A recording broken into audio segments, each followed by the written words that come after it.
আওয়ামী লীগের লোকজন এই 120 জনের মতো লোক হবে। আসলো ওদিক থেকে আসা 27-এর মাথার থেকে এই সামনে গিয়া শেষ হয়ে গেছে। 3টা ককটেল মারছে, মারা পরে চলে গেছে। তারা আওয়ামী লীগের লোকজনই মারছে, মানুষের না, তারা পালানোর জন্য আর কি মারছে, ফাঁকা আওয়াজ করছে আর কি। না, তখন পুলিশ ছিল না, পুলিশ তারপর কতক্ষণ পরেই আসছে।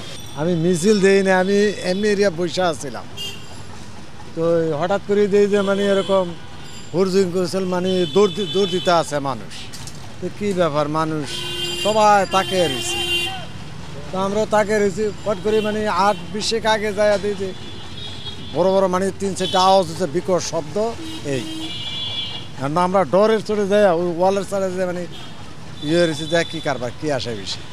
কিছুক্ষণ পরে আবার পুলিশ আইলো, ওই কে কমনে কী আসে বিষয়। 3টার দিকে মনে করেন যে এখান থেকে গেছিলো, তারপর আমরা দোকান বন্ধ করে খাবার খাইতে গেছিলাম। স্লোগান দিচ্ছিল, জয় বাংলা শুনতে পাইছি আর কি, এটা বলছে। আমি খালি মিছিল যায় এটা খালি দেখছি, পরে ওই যে ককটেল না কি ফুটছে ওই সামনে, এর সামনে, ওই স্বপ্নের সামনে, এখান থেকে খালি শব্দ শুনি। এটি জয় বাংলা কয়া মিছিল দিয়ে গেছে, আমি এত্তি দাঁড়ায়া। হ্যাঁ,